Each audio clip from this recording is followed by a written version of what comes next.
Namaste everyone. Shrikant Dada, thank you so much once again for inviting me here to share my views with you, chat with you, and contemplate with you. Before I start any of my sessions, always a disclaimer. Whatever I present here is essentially my experience.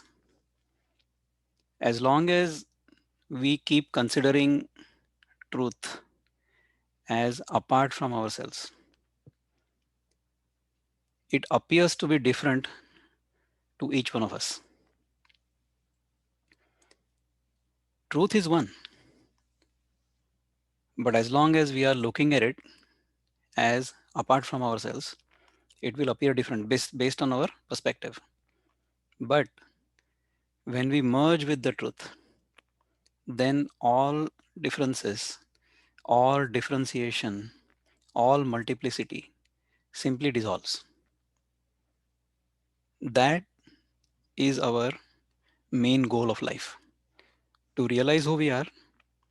And once we realize that our essential nature is just one without the other, that is the final teaching of Gita, which is Advaita. If we think about our own experience carefully enough, we should all be able to come to the conclusion that Advaita is all there is. The experience of duality happens within us. We ourselves are the foundation.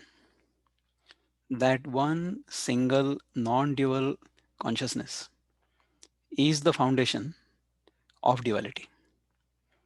Even though we are always in non duality, even though we always experience non duality, within that non-dual experience, an illusion of duality is created. That illusion of non-duality has to be dissolved, because as long as we live in duality, we are always seeking happiness, joy, sukha through something other than ourselves. Okay? We always think that we will become happy when whatever we consider to be other than ourselves, that thing is acquired, if it is desirable, if I like it, and got rid of if I don't like it. So our entire life's experience and entire persuasion of our life is based on these two things. What I like, I want, and what I don't want, I get rid of or I run away from. So raga means craving, I want, like, and dvesha, I don't like, I dislike, so I go away from. So these are the two impulses that govern our life. This will keep happening as long as we consider duality to be real. If we realize that this is just an illusion, how is this an illusion? If we consider our own experience, we don't have to read any book, we don't have to believe anybody, we don't have to believe there is a God, we don't have to believe anything anybody tells us. Just simply analyze our own everyday experience, living experience. Okay? The experience tells us that whatever I consider to be apart from myself, other than myself, unless that thing creates an impression within me, I do not really understand it is there. Okay, this is basically called vritti. Everything we experience is a vritti. Yoga, which is our topic today, starts with this aphorism. Hmm? First, Patanjali Muni says, Atha yoga anushasanam. Yoga anushasanam. Atha means and now. And now means what? You tried all kinds of things in the past.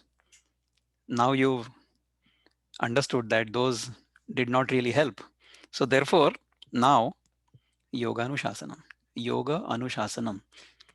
Yoga, the word yoga means union, and the word yoga also means a tool. So it means both. And anushasan means self discipline. Anu means continuous, nitya, every day, and shasan means what governs. Okay. So when we do anushasan, we govern our own mind with certain practices. That is what this entire yoga practice is, isn't it? So in the last lecture, when I was here, we contemplated on karma, bhakti, jnana. These are the three main paths in the Gita to realize who we are. So these are the three basic yogas or the three basic tools to understand who we are and thereby become completely, fully, infinitely happy, joyful at all times, right? Because each one of our actions, activities is geared towards becoming happy. None of us will undertake any activity to deliberately become unhappy. Just doesn't happen. So the entire purpose of our life is to be happy at all times, right? Because we misunderstand or we have misunderstood based on our previous experiences or habits or samskaras that happiness happens to be in desha kala vastu vyakti paristhiti, these five things. This is what we have misunderstood. So we unnecessarily think that happiness is based on desha means some place. So we seek to go to a place where we think we will be happy. Okay. Kala, we will be happy at some future time. Vastu, by acquiring something. Vyakti, by being with somebody or by having somebody in our life. And paristhiti, by changing the situation. Right? So this is how we want to be happy, or this is how we have tried to be happy. But there comes a time in our life, hopefully early enough in everybody's life, that we realize that this pursuit of becoming happy by these five different things is essentially futile. Okay. We may become happy for some time, but it will not be lasting happiness. It will not be permanent happiness. So when we understand this, then we try to seek those tools by which we can become permanently, continuously happy.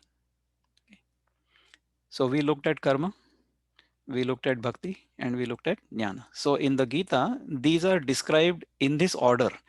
And yoga is essentially at the intersection of karma and bhakti. Because if we do karma, if we keep doing karma, at the end of it, we realize that to be able to really perform our karma properly, really be good at any karma, any activity, a certain focus is necessary. Okay. So this yoga anushasanam trains our mind to be focused. That's the whole practice. Okay. So the very next verse after that, the very next sutra says yoga chitta vritti nirodha. Right. So we talked about the vritti that happens in our mind. So there is a sensation in our mind, a thought in our mind that happens whenever we come in contact with or whenever any of our sense organs comes in contact with the respective sense object of that organ. All we are experiencing is basically these vrittis. All right.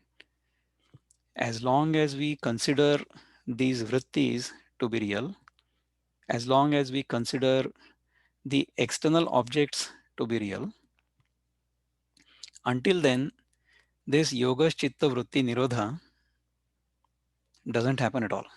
Okay, we may do that with practice. We may do that with practicing pranayama. We may do that with practicing meditation, but it doesn't really happen until we truly understand who we are. That has been my experience. I'm not saying that this is what will happen in your case.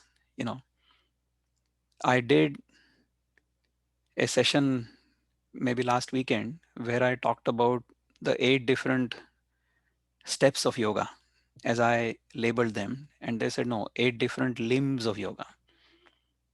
So it doesn't really matter which limb you hold on to. I explained these are like 8 gears in a machine. So it doesn't matter which gear you are more comfortable turning. If you turn that gear, then other 7 gears will start moving also. In my case, the gear of Pratyahara was somehow easier, or I became attracted towards it. So I picked up that gear first. Okay. So in the Ashtanga Yoga, in the 8 limbs, Yama, Niyama, Asana, Pranayama, Pratyahara, Dharana, Dhyana, Samadhi. These 8 limbs, all of you know, so I don't really need to dwell more on these 8 limbs. But if we pick up any of these limbs, hmm, other limbs will become easier for us to perform. Patanjali Muni describes these in this order, because this is the typical order of evolution of each one of us. Whether it happens in this lifetime or whether it happens in multiple lifetimes, we don't really know. So if I found Pratyahar to be attractive in this life, it is quite possible that I have already performed Yama, Niyama, Asana, Pranayama in my previous incarnations. In fact, I learned yoga asanas when I was a teenager, and I've been doing those ever since. I would say for the last 40-45 years, I have been doing yogasanas 95% consistency. I would say until the age of 56 or so, I did those. So for about 40 years, I did yogasanas, I would say at 95% consistency. So only 5% of the time I might have missed. Okay. Whenever I was doing the regular yogasana practice, Surya Namaskar and all those things, I used to feel very healthy. But even then, because I wasn't really paying attention to Pratyahara, even though I was having a healthy lifestyle, a sattvic food, dietary regime, and all those things, my weight still kept on increasing. Because obviously, Dilip Dada and I have had discussion on this. This is all a simple material and energy balance, because we are both chemical engineers, so we understand these principles very easily. So in a box, the material or energy coming in is equal to whatever is utilized, whatever is stored, minus whatever goes out, right? So if we consider this body as a box, this body requires only a certain quantity of energy every day to perform all of its functions, right? If we provide this system more energy or more material than what it requires just for regular maintenance, then that material will either be accumulated or it will have to be excreted. Ideally, whatever amount of energy or material we require to maintain this should be consumed every day and utilized 100%, so there is no excretion at all. This is the ideal system. So in chemical engineering, we are always taught all these ideal systems, and then we have to introduce the, you know, reality check. Then we use some fudge factors and things like that. We design the systems based on fundamental principles, but then we give some concessions for real life systems. Therefore, what happens is, if my requirement is, let's just do some math, simple math. Say for everyday maintenance of this body, I require 100 grams worth of energy. Okay. So whatever amount of food I will eat, out of that 100 grams worth of food will get converted into energy that I will use for my daily requirement. And the rest of the material will have to be thrown away by the body, and there will be no accumulation. That would be the ideal scenario, right? So let's say I need to eat 500 grams of food, out of which 100 grams gets converted into whatever energy I require to maintain this system, and 400 grams gets thrown out, right? The principles I have learned through my practice of pratyahara and diet purification, I'm going to try to explain to you. If this 500 grams worth of material is processed in some manner, then this material will lose some of its what I call sattva, or the nutritional and energy value, or prana tattva. So the pranic value of this food will get reduced depending upon how much processing I have done. And also that processing will require some energy input, isn't it? So therefore, let's just assume that half of its energy and nutritional value is destroyed in the process of cooking or processing or doing whatever to the food, right?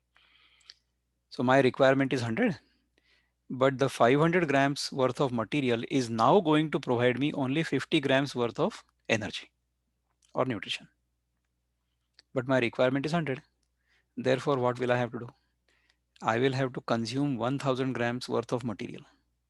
Then my 100 grams worth of requirement will be fulfilled, and 900 grams worth of material will have to be excreted from the body.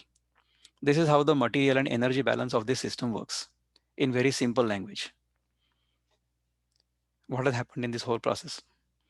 Because I processed the food, I ended up creating, instead of 400 grams of garbage, 900 grams of garbage. Get it? This means that this system, this box, has become more efficient in producing garbage. Is this what this system is designed for? Absolutely not. Because in nature, if we see, there are no inefficiencies at all. Everything is supremely efficient. Everything in nature happens according to the laws of thermodynamics, the laws of gravity, the laws of attraction, the laws of all kinds of laws. In chemical engineering, I have forgotten more laws I learned in chemical engineering than I remember. Okay, so there are so many laws. So all of these laws govern the physical universe. All right, and in none of these processes there is anything called inefficiency, except for the processes human beings have designed. Okay, because human beings have gone further and further and further and further away from nature. When that happens, when inefficiency creeps into our system, that's when our experience of life goes down. This is crystal clear in my mind after experience and contemplation on that experience. If we look at our life, if we look at our everyday experience carefully enough, we will understand these principles without any doubt at all whatsoever. I think we should all contemplate on these things and try to figure out what our experience is trying to tell us. Okay, there is no need to believe anybody. As I said, don't believe me, just look at your own experience. There is no need for a book. All of these things one can learn simply by observing our own experience. If we make our life's experience as our teacher, and we consider each experience of our life as a spiritual examination, it's incredible how much we can learn just by being observant, just by observing things neutrally, without being attracted to or repulsed by any of the observations. Going back to the very first thing I was trying to tell you is, even though the world is experienced to be outside, it is actually experienced within us. Each thing we experience in the world through our five senses, all of those things in the world appear within our mind as vrittis. And all we know all we have understood, anything and everything we know in this world is basically in the form of those vrittis. If we analyze this, what we understand is the vritti in my mind and whatever that vritti corresponds to, both of those things are essentially mirror images of each other. Okay, so for example, you are looking at my picture in front of you on your screen. This picture is basically a shape of my face, and within that face there are some colors. That is all your eyes are actually seeing, and to that image you have superimposed a vritti that this image is Vikram Pattarkane, right? All your mind is actually receiving is an impulse, is a vritti. Whatever your mind is reading, that and the picture in front of you on the screen, they are basically mirror images. Neither can happen without the other. Okay, unless you see the picture on the screen, that image in your mind will not be created.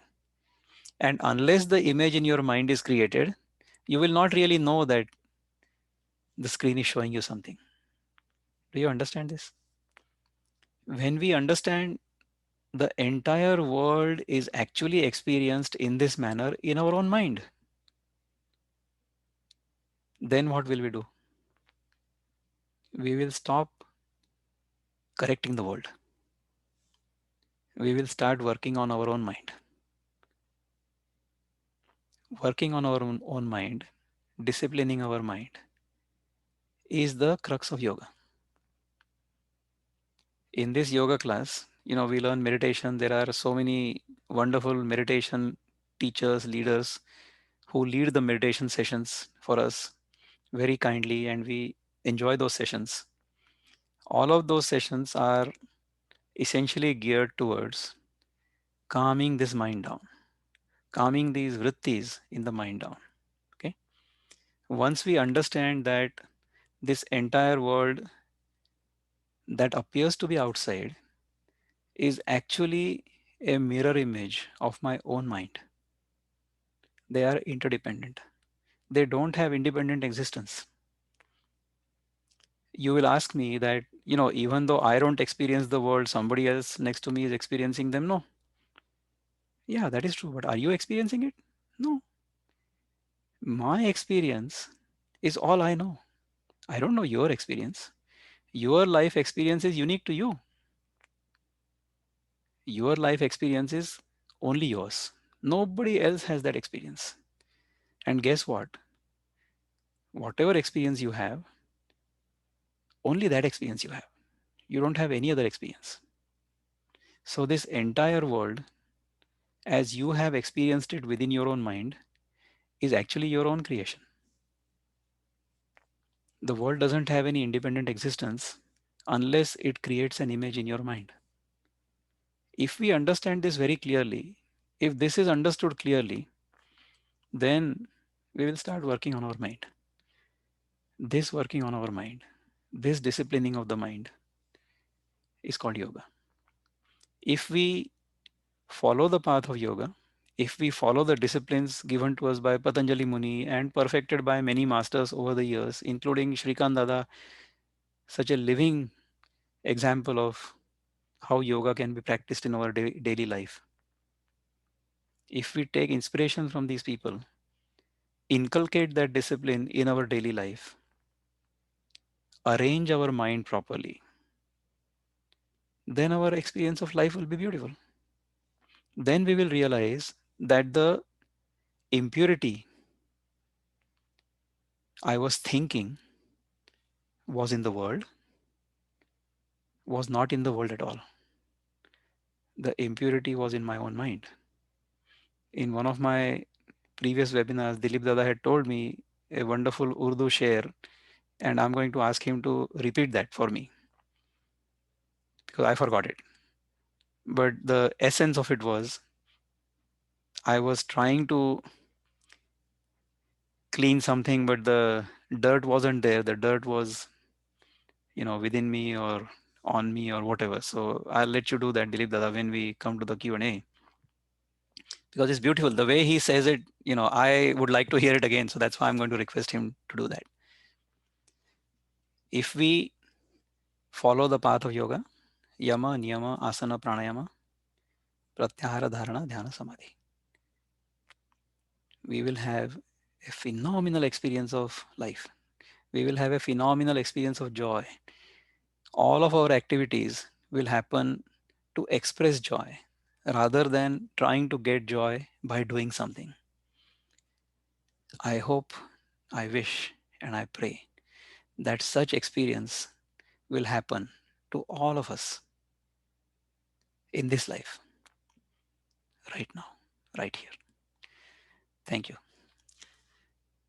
Let's open the floor for discussion. So, what I'm going to do is try to unmute or let you unmute. Whoever wishes to unmute, they can either raise their hand or unmute, or let's see how that whole thing goes. We'll try to see one person at a time, one question at a time. So why don't I invite Dilip Dada first, because I want to hear that share first. You have to unmute yourself. Yeah. Excellent remarks, Vikram. It hit home, and I do want to make 2 or 3 points. Please. But before I get to my points, I'd like to honor your request and share with you the share. And hopefully, people understand Urdu, but it's simple Hindi. This share is assigned to Ghalib. Whether it is Ghalib's or not, I don't know. Uh, but sounds good if it is from Ghalib. Goes this way. जिंदगी भर गालिब मैं यही गलती करते रहा. जिंदगी भर गालिब मैं यही गलती करते रहा. धूल चेहरे पे थी, आईना साफ करते रहा. The Fantastic. problem was on my own mind. Fantastic. And I kept cleaning up the mirror, thinking that the mirror is dirty. दाग Very चेहरे right. पे था, आईना साफ करते रहा. धूल चेहरे पे थी, आईना साफ करते रहा. So you are projecting and you're implying that something is wrong outside when actually the problem is on your own face. So बहुत खूब, बहुत Fantastic. बहुत खूब. a couple of things I wanted to observe to support what Vikram was saying, and then one to ask his insights also. One, he gave an example of chemical engineering and how input output, and I want to share an experience, and I've experienced this a few times. I generally all my life I've been a little bit overweight, so I have joined many of these lose weight competitions whereby you put in money and whoso loses X number of pounds, wins the whole pot. And I've won this about 3 times, office pools and that kind of football pools and what have you. So my basic logic was the calories in and calories processed and calories out. And if you have a deficit, 3,500 calories is 1 pound of fat. So if you have a deficit of 3,500 calories, then you will lose 1 pound and sometimes more because it's not exact and a lot of is lost through evaporation, through breathing and what have you. So I actually tracked my weight, my input, and at the end of the day, I would say that I had a target of 1,500 calories minus 1,000 calories every day. So at the end of the day, I would calculate how much I've spent at a general day, how much I've taken in, and how much exercise I need to do in order to get to that deficit. And I tracked it on a graph, and I used to weigh myself. And I have indeed verified what Vikram was saying, that actually you can treat your body as a black box and win competitions because you have to plan that I have to lose 1,200 calories every day so that in 20 days I'll lose 20 so many pounds, that kind of thing. So I just want to give you a supporting argument that I've gone through this myself a few times and successfully so. So it is very true. So is it like, why are you saying that it is difficult to lose weight? I have lost it 10 times over. Ah, yes. That was good. So that's where comes the issue of pratyahar. Correct. After the loss of weight, if you don't have that pratyahar, then you regain it, and yours truly is guilty of that a few times. That's okay. Jokes apart, what you said is absolutely correct. It's just a mass and energy balance. So calories coming in, calories going out, calories burnt. If we understand all this, if we are disciplined about it, we have to lose weight. We have to lose weight. Now, Losing weight is not that big a deal. You see, in yoga, if we lose weight, if we do the pratyahar and all that, see, as long as we have this doership syndrome, no, until then we keep getting stuck. So we eventually have to go beyond that.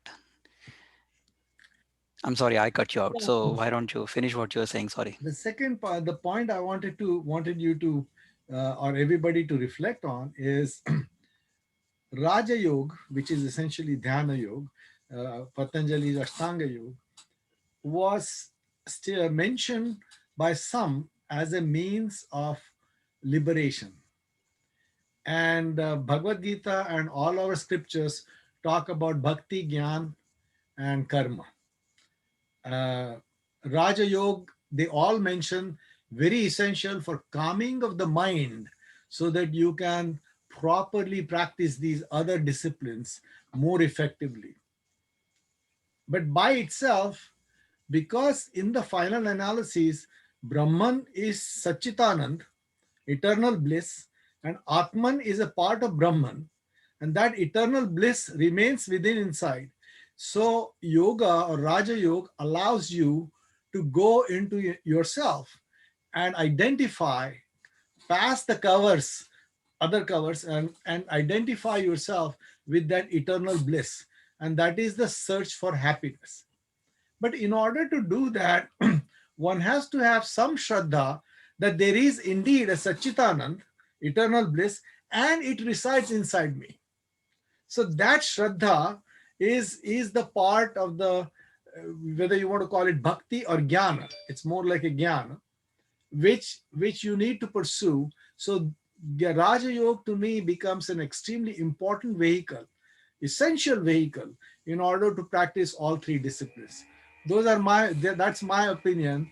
I would like some comments from Vikram, from Shri, from Ramesh. I know he's on the online here. What they think. Yeah, I'm going to ask Ramesh ji to say a few words because he has made several comments, and I would like you to, Ramesh Dada, if you can say something about what you have written in the comments, would be great. Can you please unmute yourself? You should be able to unmute yourself on your own. Okay, thank you. No, you have done excellent presentation. I have no problem with that per se, but I have a few comments and what your opinion. You see, without going through Yama and Niyama, my first question, without going through Yama and Niyama, limbs or angas, whatever you call, rigorously, pratyahara is difficult to accomplish for normal people, not difficult to accomplish. However, these steps, that is Yama, Niyama, asana, pranayam, pratyahara, need not be sequential. They can be practiced simultaneously. But I would not advise anyone that if we should not narrow down the concept of pratyahar to diet and managing your health and all that. That's important in itself. I'm not minimizing that, but that is not pratyahar. That is not enough definition of pratyahar. And if we can clarify that okay, pratyahar is a much broader concept. It is a detachment from your desires, from your expectations, from your attachment to wealth, property, family, this whole world. You have to say, you see, and unless your chitta is pure, your mind would not respond to this discipline. You see, mind started behaving only when chitta starts becoming purer through yama and niyama. So I would agree. I think I don't know what you think. No, that is great. In fact, I'm not disputing what you say. I mean, what you say is important. I mean, this is I very, completely but understand. that is not pratyahar in its full sense. You know, pratyahar is a much broader concept. That you I have, understand. In fact, last weekend, I made a 2 hour or 2+ hour presentation on Pratyahar, and people had not had enough of it. So I had to do a follow-up session of another hour and a half. yeah, And maybe, both those Pratyahar sessions are on my YouTube channel. So you're more than welcome to take a yeah, look at that Pratyahar I will, thing. yeah, I'll look at it. Because In one of those sessions, Ramesh Dada, in one of those sessions, one participant had indicated to me that the way I had explained these steps of yoga, and indeed those steps are necessary. So my argument during that presentation was exactly what you said, that pratyahar is not possible or is very difficult unless you've gone through the yama niyama asana pranayam. And even the asana practice is difficult unless we do the yama niyama. Okay, by the way, pratyahar is the most critical point for the next step. Dhyana, absolutely dharana, and samadhi. You know, you cannot do unless you have pratyahar. You see, correct. unless your mind is stable and free of all these things, you can't do dhyana. You know, people sit for meditation for 1 hour. You see, but unless you do the unless you discipline your mind, you cannot do really dhyana very well. You know? And that is what yoga tells about it. Correct. So So I completely understand. See, what happens is this diet and weight control is something you can actually see yeah, and you can feel. See, all of us eat at least twice a day, if not more, right? So we are so attached to our food. Even Dhaneshwar Maharaj says, and this I have experienced in my own experience of the last several years, the most difficult sense organ to control is our tongue. Okay, so if we control that tongue, because we are using it all the time, so we are using it for two purposes. One is to taste the food, and one is to speak. So in both of those things, if we have control, then other sense organs come under control more easily. yeah, that could be. Yeah. Okay, No, so this happens even in the Yama Niyama, isn't it? So in the Yama Niyama, if you look at Ahimsa, Satya, Ahimsa means control over the tongue. With your speech, you should not hurt anybody. So it starts from there, Ahimsa. Then Satya, you speak the truth. You are truthful to yourself. Again, the tongue. Asteya, don't steal anything. Brahmacharya, control the sense organs so that we can expand yeah, into our true self, right? no, So that's a, Brahmacharya. So no, again, Pratyahar is a part of that. Control over tongue is a part of that.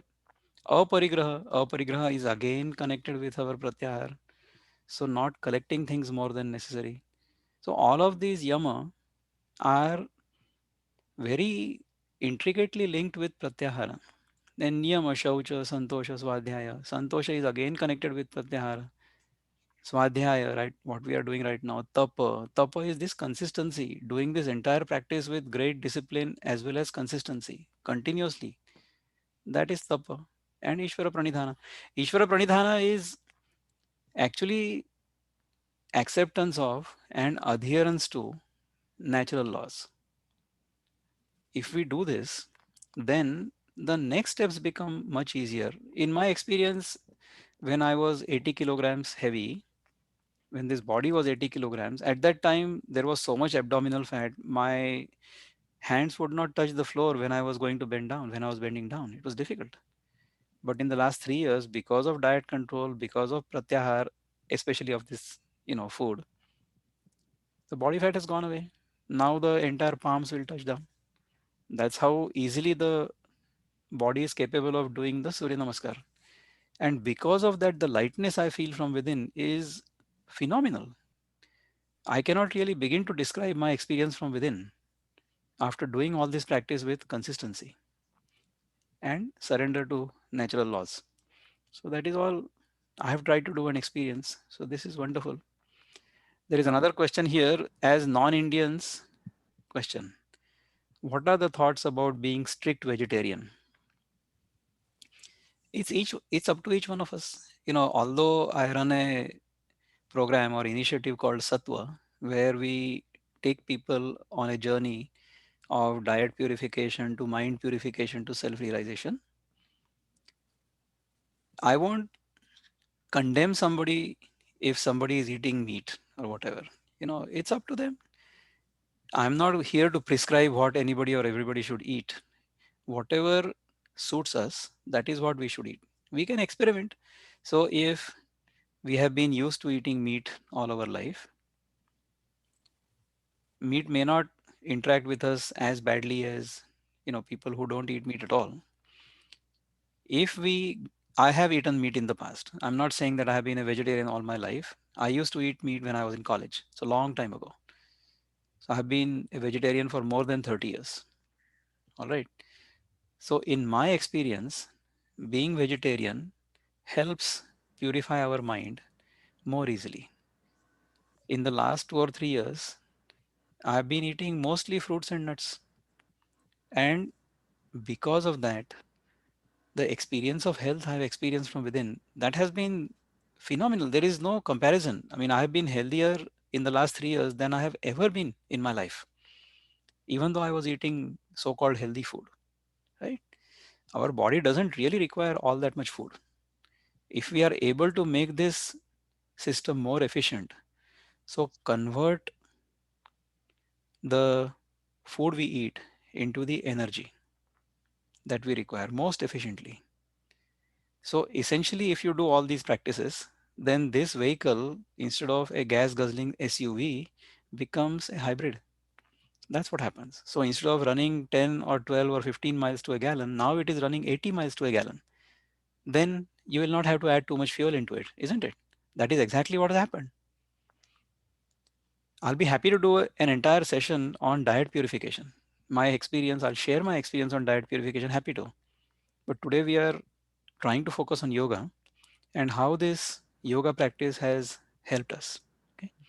So there is one question here. Can I add one point, Vikram?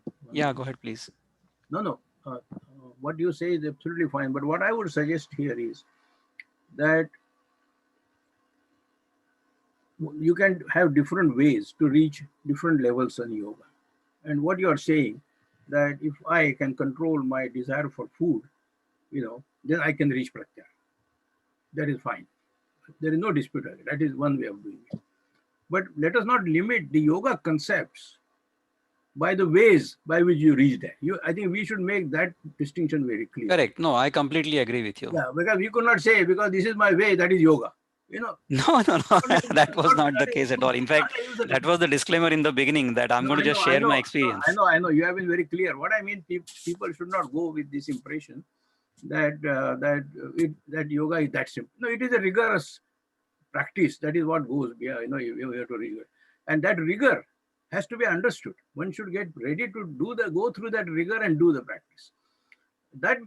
That understanding should not go away in all these discussions. That's all my simple point I wanted to make. Thank you.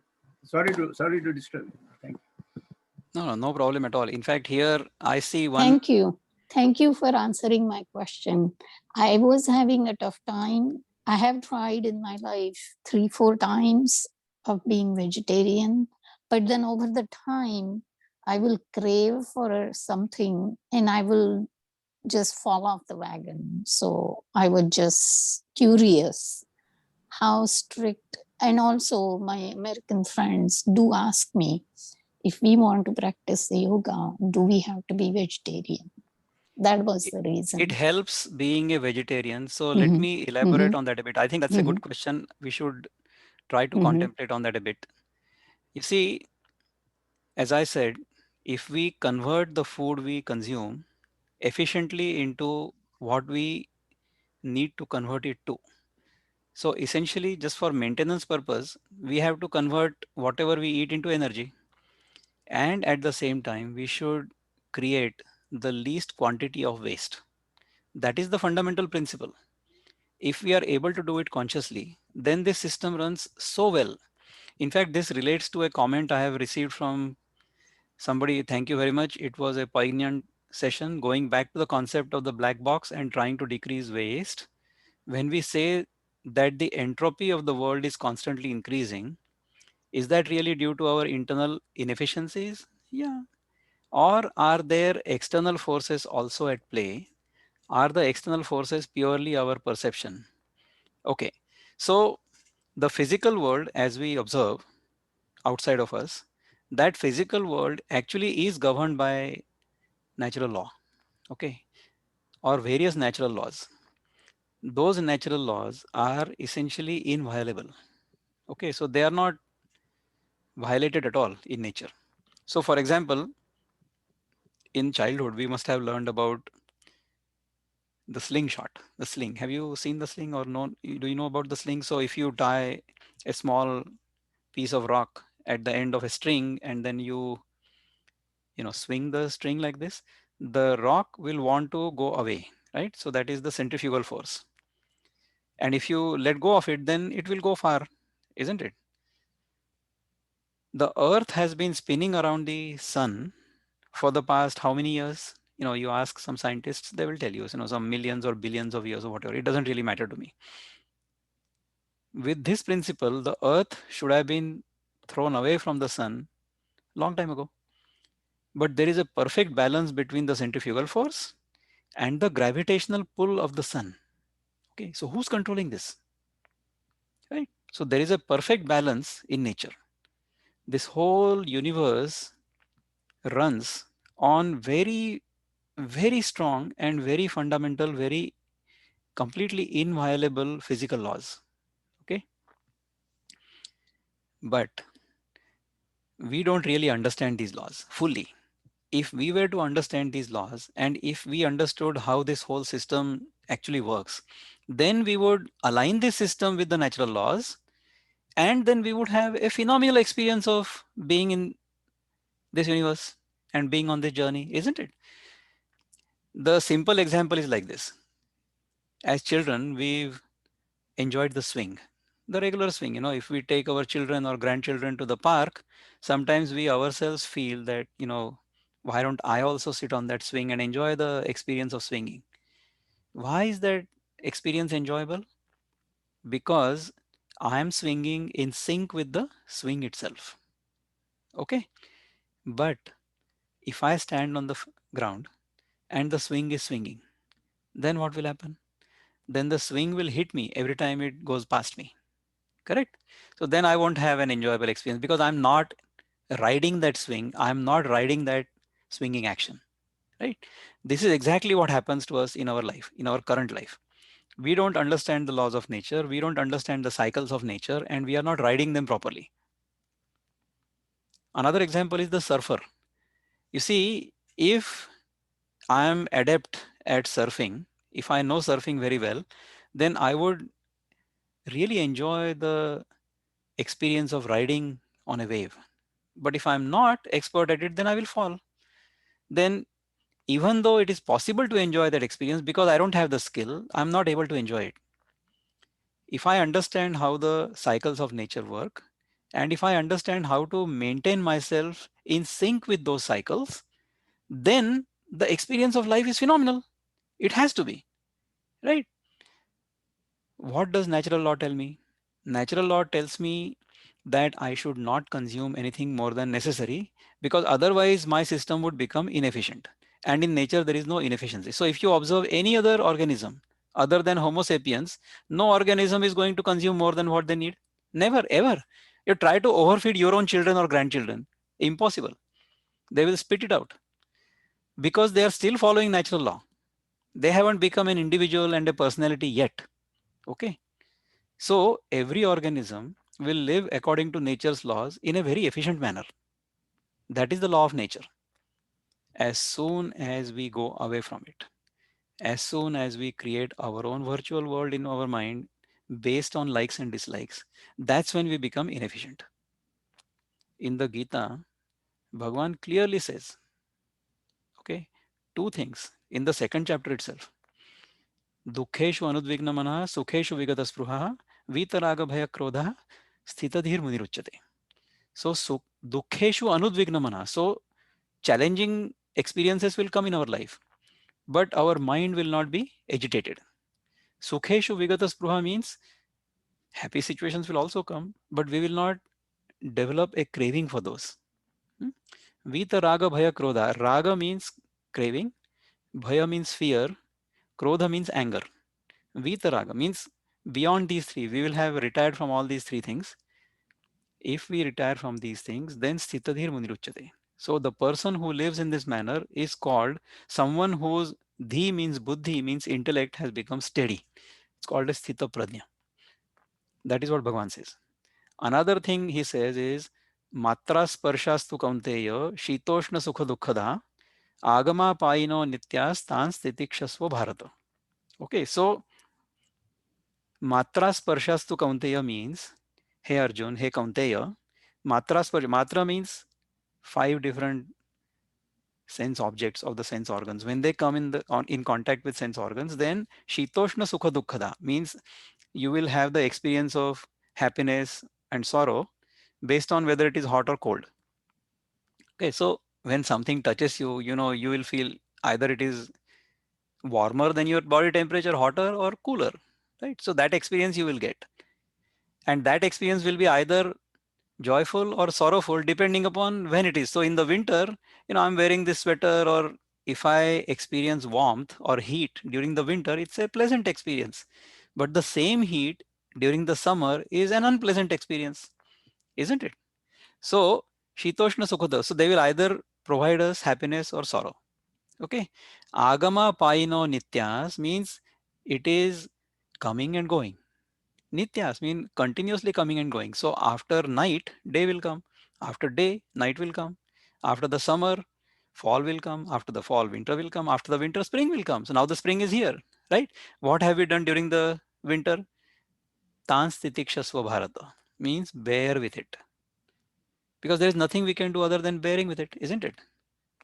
That bearing with it is also in our Shaucha Santosha Swadhyaya, Ishvara Pranidhana. So Santosha is, being satisfied with whatever the situation is.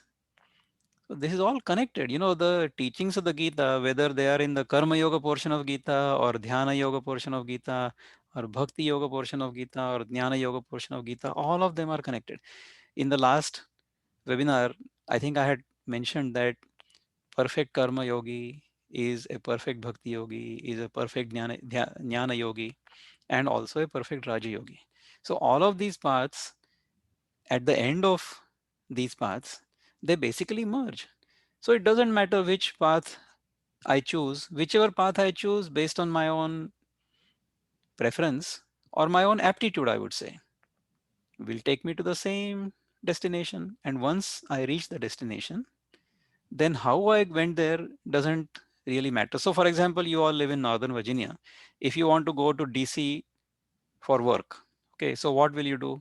First, you will use your own feet, your own legs to pick up your body and take it to the garage, isn't it? In the garage, you'll sit in the car. In the car, you will go from there to the metro station. Then you park the car. Then again, you use your feet, go to the train. Then you board the train. The train takes you to your station in DC, and then you get down and then you walk to your office. So you've taken 2 or 3 or 4 different modes of transport to get there, right? Whichever mode of transport is appropriate for undertaking the journey from place A to B to C to D to whatever, you take that mode of transport and then you drop it. What is important is to get to that destination, right? So whether you choose the path of karma, you should choose the path of karma when you are in the body identification mode. Okay, so as long as I keep considering myself to be the body, then with the body I should be doing some karma, some seva, so that during that seva or in the process of doing the karma, my mind is purified. So karma yoga has to be done for chitta shuddhi. Then that clear mind, clean mind has to be disciplined through this dhyana yoga or raja yoga. Then this disciplined mind has to be taken to the path of bhakti or devotion. Single-minded focus on a deity of your choice, or breathing, or whatever you feel like doing. In that clean mind, disciplined mind, single pointed mind, a jityasa or a deep desire to learn the truth will come up. That is when Jnana Yoga starts. Once you understand whatever you are looking for, pursuing outside of you is actually within you. Once we realize that, then all coming and going stops. Okay, then there is neither coming nor going, because in the infinite, where is the coming and going? The experience of coming and going, the appearance of coming and going is happening within me. I'm neither coming from anywhere nor going anywhere. I become infinite like the space. That's what happens. Once we reach that experience, or even if we get a small glimpse of that experience, our mind becomes totally without any vrittis. Okay, so either we go from this to this or that to this. It doesn't really matter. Whichever path suits my personality, or suits me the best, I should take that path. If I happen to be at home, I have to take the car to go to the metro station. If I'm already at the metro station, I walk inside and sit inside the metro, isn't it? So wherever I am, I start walking from there, or I start moving from there. Once I realize that in all this journey, this whole appearance of journey was only an appearance. I was neither coming from anywhere and neither going anywhere. So this is the journey. I hope it makes sense. Dilip Parikh is asking me, how about processed food? That was the whole point. No, the more you process your food, the less sattva or the less nutrition and energy it will retain. So you'll have to eat more food to get the same amount of nutrition and energy, and you will waste a lot of food. So you will become more inefficient in terms of your feeding process. So that's what will happen. So I would recommend not using processed food at all. Okay. I have a comment on veg versus non-veg. Ramesh ji, why don't you say your comment? Please unmute yourself. Thank you. Ramesh Dada. Sorry. As we know the Vedic history, even in Vedic days, Hindus were eating meat, right? There were cow slaughter in yajnas, and they used to offer beef to the so-called gods or goddesses. But vegetarianism came as an egalitarian concept. See, as the spiritual discussion advanced during Vedic and subsequent days, that meat is associated with pain, and our way of life should not create pain. So the difference between non-vegetarian food and vegetarian, that non-vegetarian items are associated with pain, while that is not the case in the case of vegetarian food. So if as one's mind becomes more and more, or travels more and more to the spiritual side, right up to the samadhi side, you want to purify your life, as you said, you have a pure diet. Being vegetarian is nothing but being vegetarian instead of non-vegetarian, nothing making your diet pure. So one has, and again, this is an individual decision. I'm not saying that non-vegetarian should become vegetarian if they have to yoga. No, it is a process.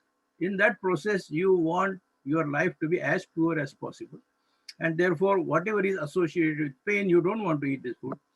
Now, I don't want to boast here, but I want to tell you my personal experience. Please do. Shall I tell? You have 1 minute? Yeah, please do. We have a couple of more minutes. Yeah, I went for Vipassana.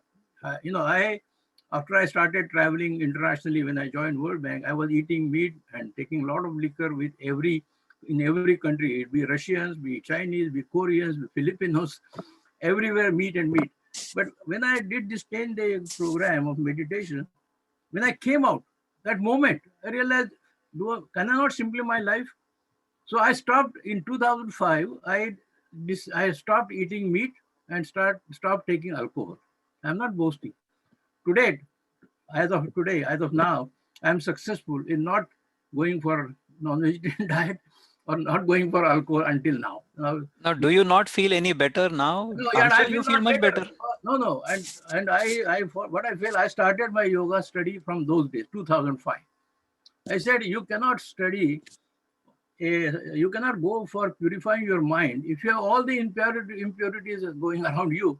So what is the way of getting rid of impurities? Correct. One, give up. And as you rightly said, give up excess consumption of food. Just take 500 grams if that is enough for you. Same thing. If you don't need to eat meat, why do you want to take meat? Because it is associated with pain. Somewhere something pain has happened before that meat came on your table. So this Correct. is a question of how you take life. how you interpret this nature. By the way, environmentally, eating meat is problematic, because Correct. one beef of 1 kilogram of beef means like 100 gallons of water. Yeah, yeah. So all of So, those arguments, these are these all are there. correct. Environmentalists are making those arguments. So even Absolutely. science is now behind it. People should eat as much as vegetarian food than going for non-vegetarian food. I mean, but this is not a recommendation. This is as you rightly said, one's individual decision that makes the difference. Thank you. Correct. So Thank you so much. Dilip Dada, I think you wanted to make some comment. Yeah, I just wanted to second what Ramesh said, that when I did Vipassana, after that I stopped eating meat. And it's not like I had any kind of craving, and I was trying to fight that craving after Vipassana. It just happened that I just stopped eating meat, and it's not like I want to feel like going back and eating again.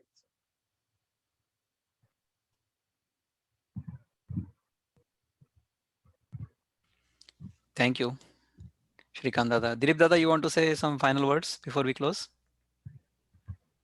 No, it was a good discussion.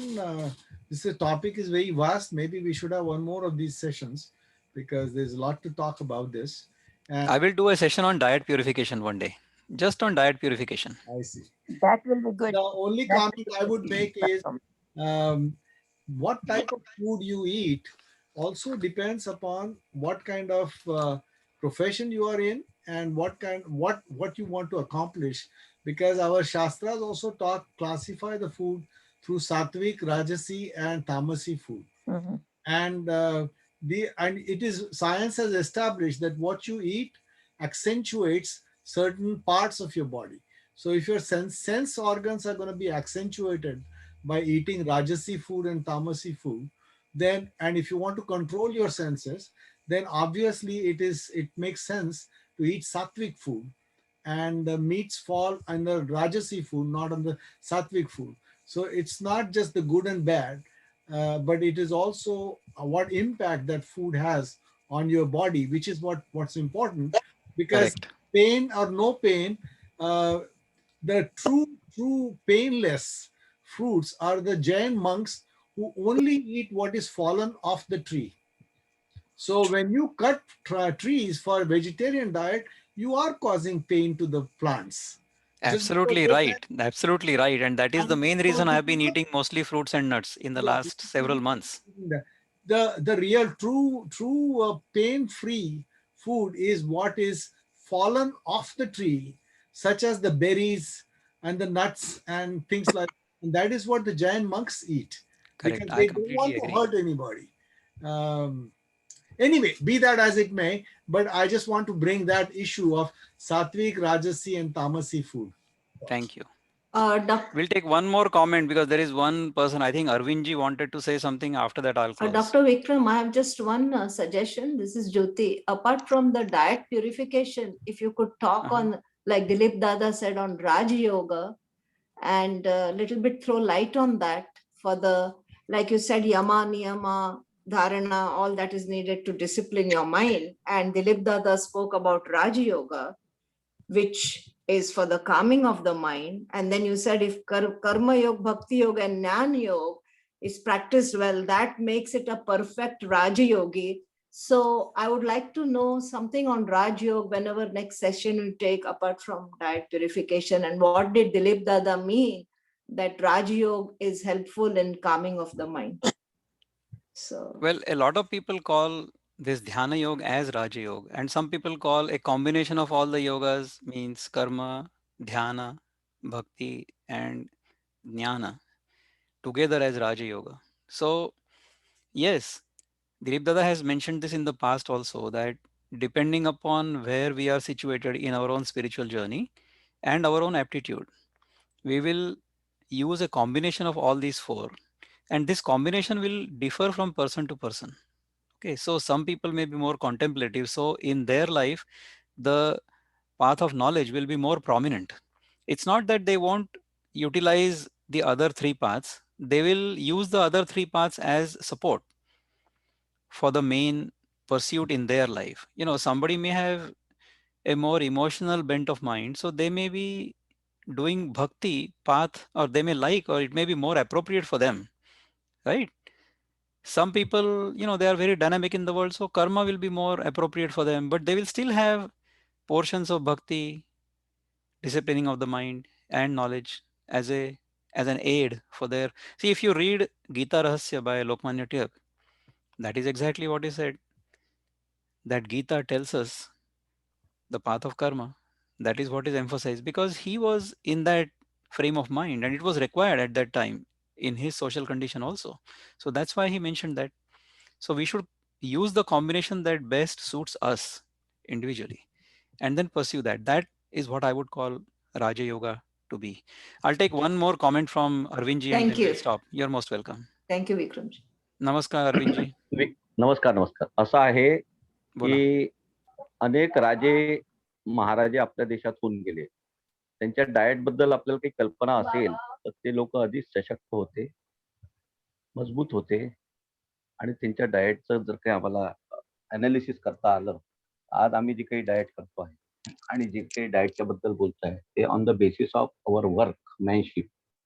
ते workmanship जर आम्ही आमचं increase केलं तर आमचं diet increase होतं. वर्कमॅनशिप जर कमी केलं तर आमचं डाएट कमी होतं. ते काही अनालिसिसचा विषय आहे. चालेल ना. आपण जेव्हा आहार शुद्धीचा विषय घेऊ आपल्या चिंतनामध्ये, त्या दिवशी आपण ह्याच्यावर बोलू. एक मला आणखीन कॉमेंट घ्यायचा आहे by Atul. He has been wanting to say something but he hasn't said anything yet. So Atul, why don't you unmute yourself and say what you wanted to say? I know you have been wanting to say something, but you have not been able to.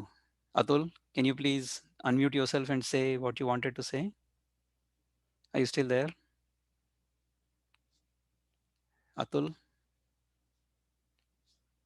I think he dropped off for some reason.